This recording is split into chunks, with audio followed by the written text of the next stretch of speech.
يعني الوكيل الاعمال ديالو اولا انا ليس لي رد بقدر ما لدي تنوير للراي العام من خلال الموقع الرسمي لفريق الدفاع الحسن الجديدي الذي نشرنا فيه مجموعه من المعطيات التي تفند مزاعم هؤلاء وتبين الحقيقه التي مفادها ان هذا اللاعب اتى الى الجديده بحكم ان هذا ليس هو الوسيط الرسمي، بقدر ما اتتنا رساله جديده تقول بان الوسيط الرسمي غيب في هذا الملف سواء عند بدايه هذا الموسم او من خلال نهايه هذا الموسم الذي افرز نتيجه وتتعلق هذه النتيجه بان هذا كارل ماكس اصبح هدافا للبطوله وبالتالي مسار اهتمام العديد من الانديه.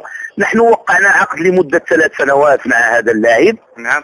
اذا نحن نطمح في الابقاء على رسميه هذا اللاعب داخل فريق الدفاع الحسن الجديدي لان لدينا اهداف اخرى خلال هذه السنه. هذا هو الطموح، هذا هو القرار ديال المكتب المسير ديال فريق الدفاع الحسن الجديدي، ولكن للاسف ان هناك اشخاص محسوبين على هذا المكتب نعم. ومتربصين اخرين خارج المكتب يعملون في الظلام من اجل صفقه ملغومه للبحث عن اغراض تافهه وعن منافع خاصه. نحن اتخذنا قرارا لا رجعه فيه بعدم تصريح هذا اللاعب. ماذا فعل هذا الوسيط ومعه وسيط اخر من مدينه الدار البيضاء؟ انهم اتوا الى الجزيره.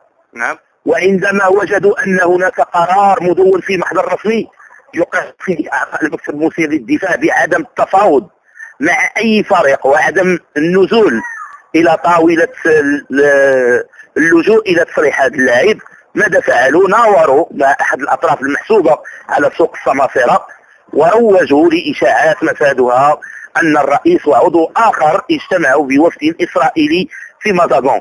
هذا الافتراء دفع الى الفئام المكتب في اجتماع عاجل وتم اذاعه خبر ونشره في كل الجرائد الوطنيه لتنوير الراي العام بتفنيد هذه المزاعم الخطيره والتي كان يود من ورائها هؤلاء السماسره والسيئين ومعهم اطراف اخرى من اجل الضغط بورقه المال على باسم الوفد الاسرائيلي وبالضغط بوسائل اخرى لا اخلاقيه عن طريق ترويج الاشاعات من اجل الحصول على هذا اللاعب باي طريقه كانت.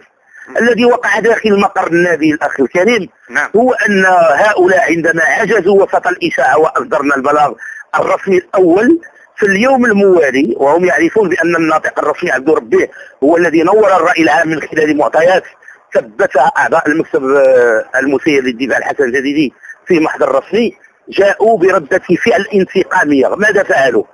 اتوا بالوفد الاسرائيلي الذي وقف في الباب الرئيسي خارج المقر ديال الدفاع ودخل العضوان ومعهم شخص يستعمل التليكوموند، يعني عمليه ضبط الايقاعات وتصميم العلاقات والتحريض تحت الطاوله وفي الظلام.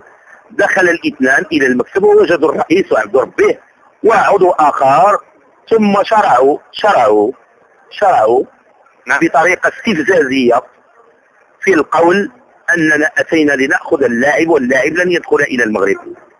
وبصفتي الناطق الرسمي طلب مني الرئيس ان ابلغهم القرار الرسمي، فقلت لهم حرفيا لن نبيع هذا اللاعب ولن نسرحه مهما كان المبلغ مغريا، وبالاخص ان لا تفاوض مع ممثلي الفريق الاسرائيلي. كانت ردة الفعل مفاجئة وغريبة للافريقي الذي اتى الى الجديدة وضيفا في المكتب.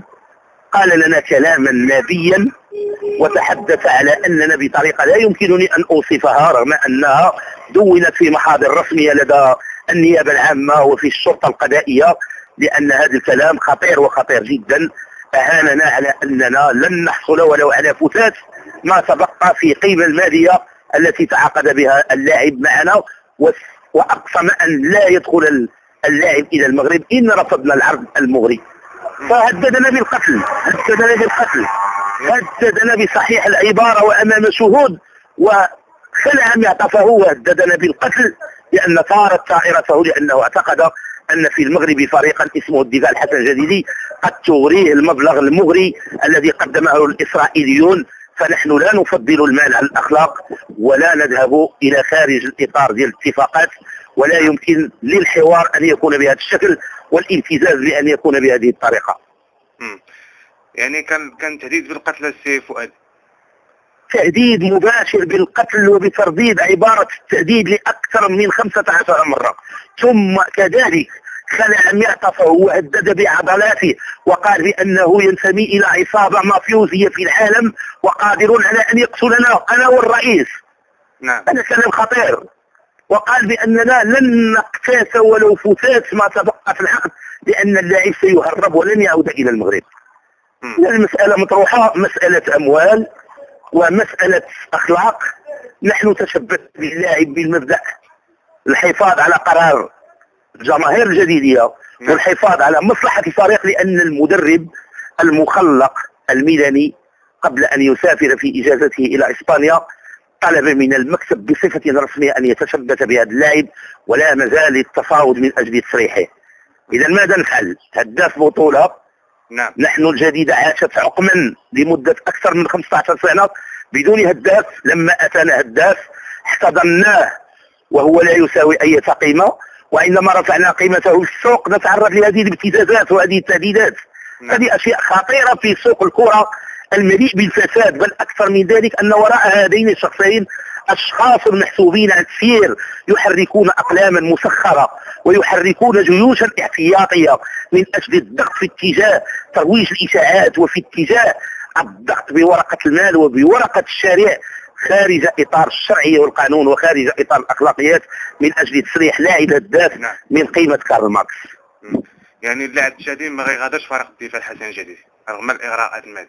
نحن نقول بأننا نتشبث بموقف يحافظ على الكرامة، ولو ضيعنا ولو تم تضييع الملايين مقابل أن لا نكون في صف السماسرة السيئين وأن لا نرضخ للضغوطات مهما كانت ممن جاءت. فهذا يعني الشيء الكثير بالنسبة إلينا، يعني الحفاظ على الكرامة المهنية، يعني الحفاظ على الكرامة الأخلاقية، ويجب التشبث بحقوق الدفاع كفريق يملك عقدا لمدة 3 سنوات مع هذا اللاعب.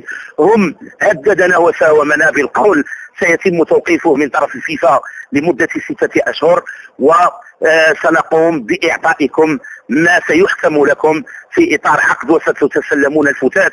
وقال كلاما نابيا وحقيرا وصغاريا وجاء في صورة أخرى لأن المال غول يحرك هؤلاء الأشخاص ولا ينظرون إلا بسوداوية قلوبهم عندما يتعلق الأمر بالجشع بالطمع في البحث عن لاعب يجب أن يقتاتوا من ورائه الملايين. ونحن نقول بأننا وجدنا في اللاعب عندما تعاقدنا معه هدفنا الذي كنا نريد، وهو أن نلعب الأدوار الطلائعية والمدرب وكل مكونات الفريق. قالوا لنا تشبثوا باللاعب، بل أكثر من ذلك أن آخر مقابلة من أمور البطولة طلب المسؤول الأول عن الإقليم من رئيس الفريق أن يحتفظ بهذا اللاعب لأنه يعرف بأن الإغراءات ستتحرك، ولكن الله غالب. هذا هو الواقع، هذه هي الحقيقة. إذا ما كناش نتساندوا أمام الإسرائيليين وأمام السماسرة السيئين في موقف حفاظي على الأخلاق، احنا كنظن بأننا في ساحة خطيرة مليئة بالاعوجاجات ومليئة بالتظلمات والشهادات الزور. أظن بأن يجب أن ننسحب من هذه الساحة إذا كانوا المتشبثين بالقناعة وبأن هي الكنز الذي يغني بأنهم يتشبثوا بالحقوق ديالهم وبالمصالح ديالهم مصالح ديال الفريق إلى تجابهوا بهذا الأخطبوط المتعدد الأدوار والمتعدد الأسلحة واللي فيه حتى بعض المغاربة هما أقلية ما عندهمش ضمير كيقتاتوا من وراء هذه العمليات ومن وراء هذا العمل في الظلام. فأظن بأن خصنا نقولوا الله يرحمنا من هذه الرياضة والصلاة على النبي. تنشكرك السي فؤاد على التصريح ديالك. كنتي معنا على موقع ديال دوزو لايف فانكو.